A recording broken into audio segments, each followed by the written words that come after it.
ಇಷ್ಟು ದಿನಗಳವರೆಗೆ ಬಿಜೆಪಿಯಲ್ಲಿ ಬಂಡಾಯ ಬಂಡಾಯ ಅನ್ನೋ ಮಾತುಗಳನ್ನು ಕೇಳ್ತಾ ಇದ್ವಿ. ಆದ್ರೆ ಇದೀಗ ರಾಜ್ಯ ಕಾಂಗ್ರೆಸ್ನಲ್ಲಿ ಆಂತರಿಕ ಬಂಡಾಯ ಭುಗಿಲೆದ್ದು ಬಿಟ್ಟಿದೆ.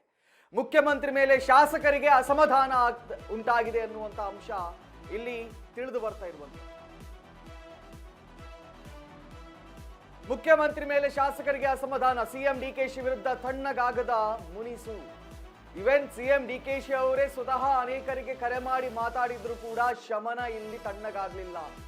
ಅವರ ವೈಮನಸ್ತಾಪಗಳು ಶಮನವಾಗಿಲ್ಲ ಅಂತ ಗೊತ್ತಾಗ್ತಾ ಇದೆ. ಮೊದಲ ದಿನವೇ ಅಧಿವೇಶನಕ್ಕೆ ಶಾಸಕರುಗಳು ಗೈರಾಗಿದ್ದಾರೆ. ಬಹುತೇಕ ಸಿದ್ದರಾಮಯ್ಯ ಆಪ್ತರೇ ಕಲಾಪಕ್ಕೆ ಗೈರಾಗಿರುವಂಥದ್ದು. ಸಚಿವರು ಸೇರಿ ಕೇವಲ 65ರಿಂದ 70 ಸದಸ್ಯರು ಮಾತ್ರ ಭಾಗಿಯಾಗಿದ್ದಾರೆ.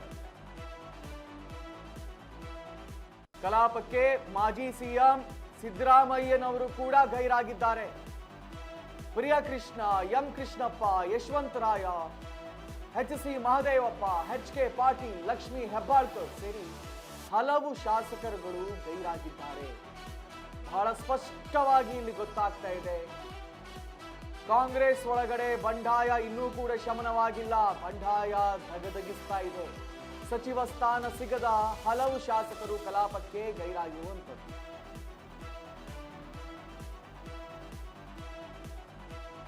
ನಮಗೆ ಸಚಿವ ಸ್ಥಾನ ಬೇಕು, ನಮಗೂ ಬೇಕು ಅಂತ ಹೇಳಿ ಇವರೆಲ್ಲ ಏನು ಪ್ರಯತ್ನ ಪಟ್ಟಿದ್ರು, ಅವರೆಲ್ಲರಿಗೂ ಕೊಡೋಕ್ಕಾಗ್ಲಿಲ್ಲ. ಯಾಕಂದ್ರೆ ಅಲ್ಲಿ ಬಾಕಿ ಇದ್ದದ್ದೇ ಒಂದು 20 ಸ್ಥಾನ, ಅದರಲ್ಲಿ ಒಂದು ಇನ್ನೂ ಬಾಕಿ ಇದೆ. 19 ಸ್ಥಾನಗಳನ್ನ ಮಾತ್ರ ಕೊಟ್ಟರು. ಸೊ ಈ ನಿಟ್ಟಿನಲ್ಲಿ ಉಳಿದವರೆಲ್ಲ ವೈಮನಸ್ತಾಪಕ್ಕೆ ಒಳಗಾಗಿದ್ರು, ಬಂಡಾಯ ಎದ್ದಿದ್ರು. ಅನೇಕರು ನಾವು ರಾಜೀನಾಮೆ ಕೊಡ್ತೀನಿ ಅಂತ ಹೇಳಿದ್ರು.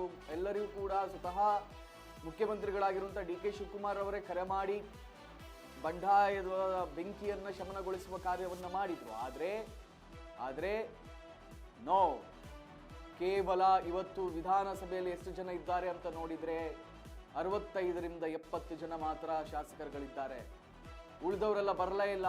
ಅದು ಕೂಡ ದೊಡ್ಡವರೇ ಬರಲಿಲ್ಲ. ಲಕ್ಷ್ಮೀ ಹೆಬ್ಬಾಳ್ಕರ್ ಬರಲಿಲ್ಲ, ಎಚ್.ಸಿ. ಮಹದೇವಪ್ಪ ಅವರು ಬರಲಿಲ್ಲ. ಸ್ವತಃ ಮಾಜಿ ಮುಖ್ಯಮಂತ್ರಿ ಸಿದ್ದರಾಮಯ್ಯನವರೇ ಗೈರಾಗಿದ್ದಾರೆ.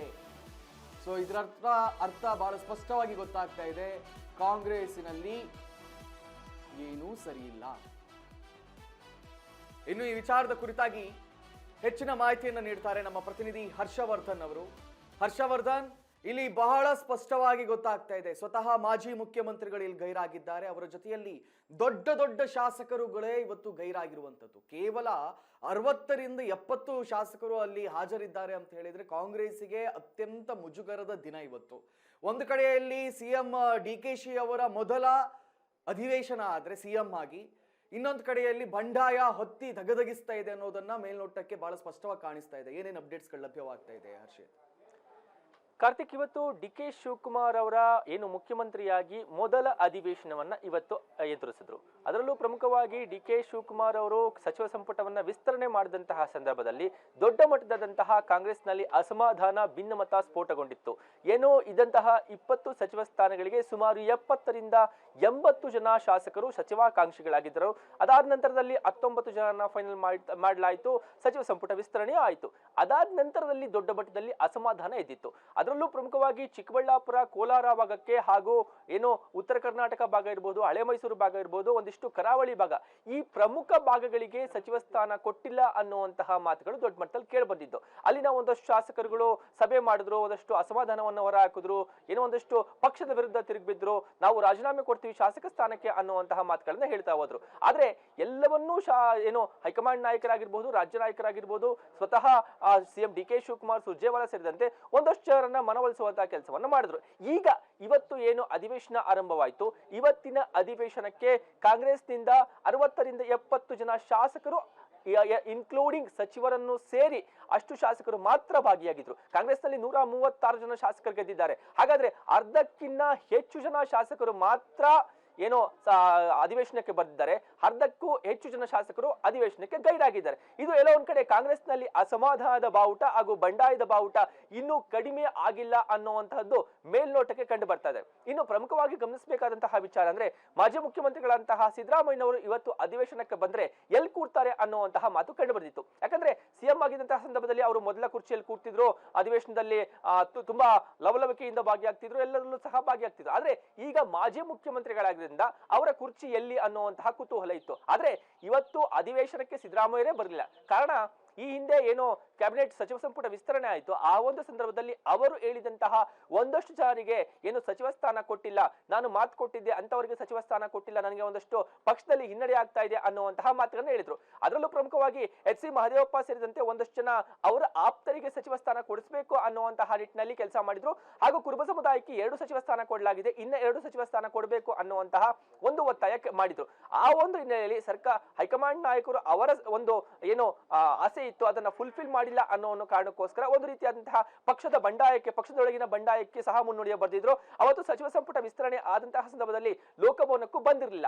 ಆ ಒಂದು ಹಿನ್ನೆಲೆಯಲ್ಲಿ ಇವತ್ತು ಏನು ಸಿದ್ದರಾಮಯ್ಯನವರ ಗೈರು ಹಾಜರಿ ಪಕ್ಷದಲ್ಲಿ ಒಂದು ರೀತಿಯಾದಂತಹ ಆಂತರಿಕ ಕಲಹ ಇರಬಹುದು, ಒಂದು ಅಸಮಾಧಾನದ ಬಾವುಟದ ಸ್ಫೋಟಕ್ಕೂ ಸಹ ಕಾರಣವಾಯಿತು. ಇನ್ನುಳಿದಂತೆ ಏನೋ ಹಳೆ ಮೈಸೂರು ಭಾಗದವರೇ ಆದಂತಹ ಎಚ್ ಸಿ ಮಹದೇವಪ್ಪನವರು, ತನ್ವೀರ್ ಸೇಠ್ ಅವರ ಅನುಪಸ್ಥಿತಿ ದೊಡ್ಡ ಮಟ್ಟದಲ್ಲಿ ಕಂಡು ಬರ್ತಾ ಇತ್ತು. ಮಹದೇವಪ್ಪನವರು ಈ ಹಿಂದೆ ಸಿದ್ದರಾಮಯ್ಯ ಸರ್ಕಾರದಲ್ಲಿ ತುಂಬಾ ಏನು ವಿಧಾನಸಭಾ ಅಧಿವೇಶನದಲ್ಲಿ ತುಂಬಾ ದೊಡ್ಡ ಮಟ್ಟದಲ್ಲಿ ಭಾಗಿಯಾಗ್ತಿದ್ರು, ಕಾನೂನು ವಿಚಾರಗಳಲ್ಲಿ ತುಂಬಾ ದೊಡ್ಡ ಮಟ್ಟದಲ್ಲಿ ಆಕ್ಟಿವ್ ಇರ್ತಿದ್ರು.